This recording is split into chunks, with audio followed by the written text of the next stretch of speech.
There is something truly wonderful about freshly baked bread. Why does it smell so good, and what makes it so hard to resist?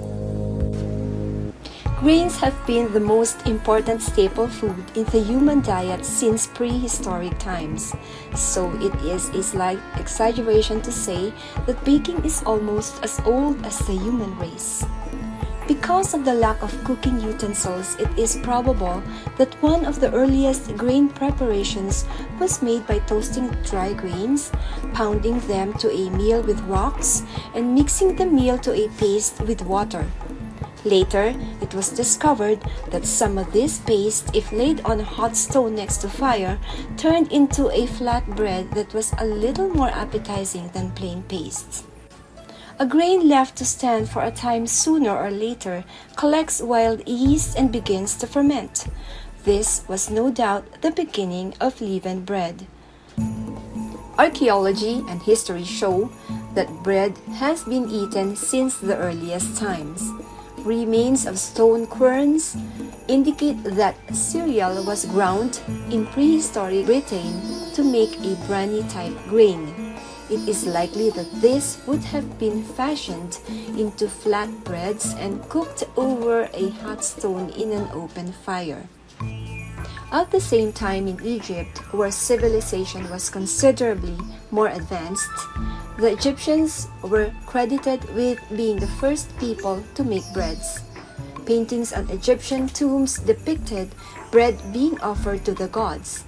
Pictures of oval, round, or oval-shaped breads shows that they were all leavened, since the water from the Nile River contains the same strain of yeast that is used in baking today. Initially, unleavened breads were made, but natural yeast exists in the air, and by making a warm paste of flour and water and leaving the mixture to ferment, if left for a couple of hours, leavened bread is probably almost as ancient as the unleavened breads. In biblical times, in the book of Genesis, Lot, the son of Abraham, welcomes two angels to his house and baked for them unleavened bread. By the time of the ancient Greeks, about 500 to 600 BCE, enclosed ovens heated by wood fires were in use. Several centuries later, ancient Rome saw the first mass production of breads, so the baking profession can be said to have started at that time. Many of the products made by the professional bakers contain quantities of honey and oil, so these foods might be called pastries rather than breads. Baking is a luxury few are able to enjoy, but for those who can afford a wood-burning stove and to heat it, would start with bread. The better the quality, the higher up the social order you are. The Romans brought wheat, oats, and rye to Britain, along with many of their bread-making techniques. The loaves were normally huge, weighing more than 4 to 5 kilograms, and would be expected to feed a family for several days. Britain sees an explosion of expensive spices such as saffron. Sweet dough with lots of cream and butter started to be enjoyed by those who could afford it. After the collapse of the Roman Empire, baking as a profession almost disappeared. Not until the latter part of the Middle Ages did baking and pastry making begin to reappear as important professions in the service of the nobility. Bread baking continued to be performed by the professional bakers, not homemakers, because it required ovens that needed almost constant tending. It was also in the Middle Ages that bakers and pastry chefs in France formed guilds in order to protect and further their art. Regulations prohibited all but certified bakers from baking bread for sale, and the guilds had enough power to limit certification to their own members. Baking was transformed by globalization, which heralds an explosion of treacle and currants.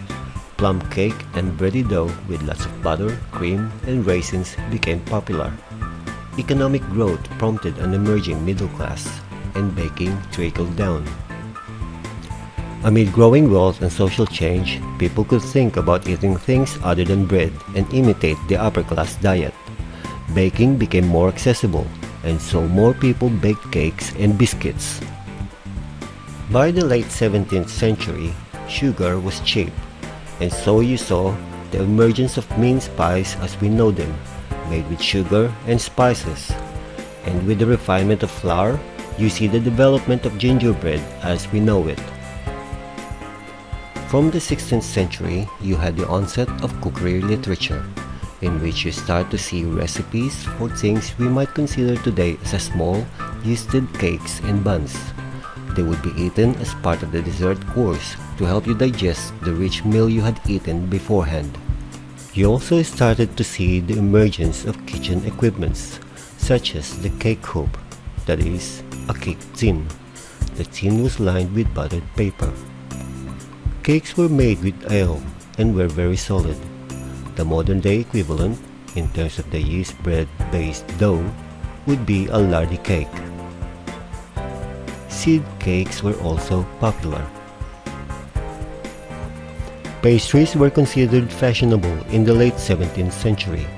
The English prided themselves on their pastry making. It was considered a skill all good housewives should have. London cookery schools were teaching pastry making as it was a fashionable skill. During the 18th century, the price of wheat rose steeply, and there was a decline on supply of stodgy baked goods. Though the Industrial Revolution from 1760 sees a return to more baked goods, cake making soars in popularity. This was when cake making really took off. The Art of Cookery, written by Hannah Glass and published in 1747, contained a catalogue of cake recipes. Integral to this was the development of the semi-closed oven. The development of baking is as much to do with technology as it is to taste. Fast forward to the Industrial Revolution, Britain sees a return to heavy baking, where the working class eats bread and jam. But at Easter, Christmas, and other seasonal occasions, a richer diet would be available to even the poorer members of society. Merchants and shopkeepers can afford ovens and to bake. As more working-class women were employed in the 19th century, they had less time for elaborate food preparation. Convenience food grows in popularity, and the advent of baking powder sees cakes become lighter.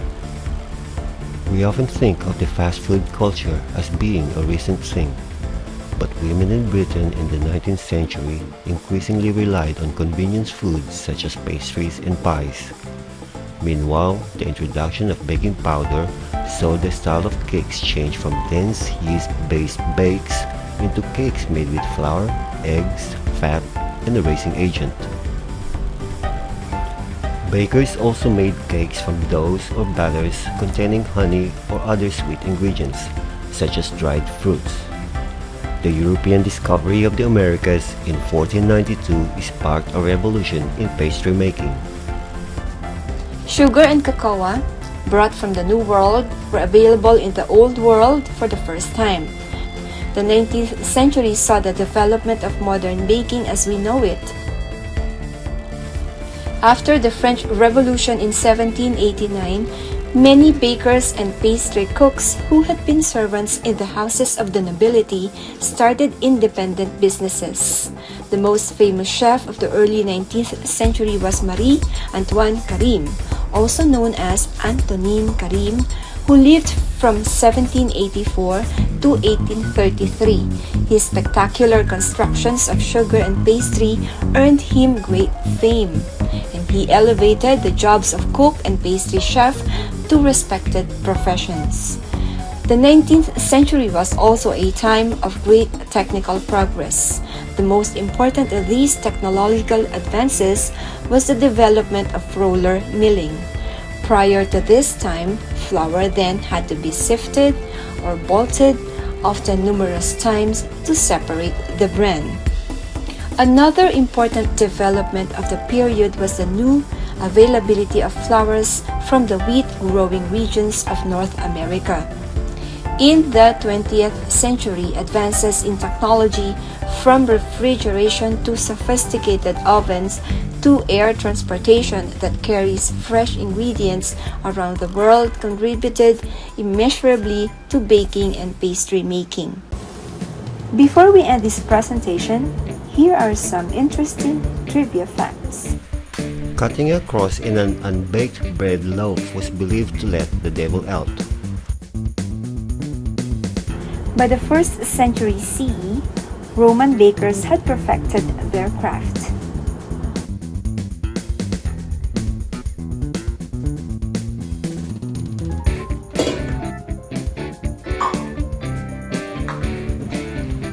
The original bread ovens were often made of fireproof stones or bricks. In the 15th century France, a flattish bread was cooked over an open fire.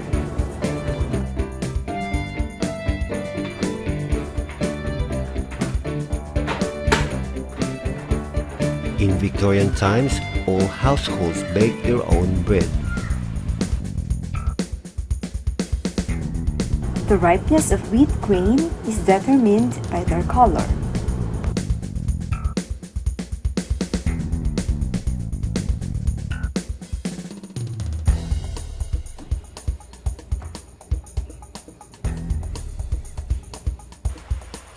Traditional mills are where flour is milled using grindstones.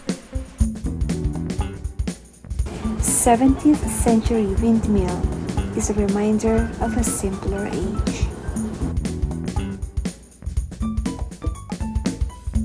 Now, the secret to successful baking lies in paying close attention to the recipe.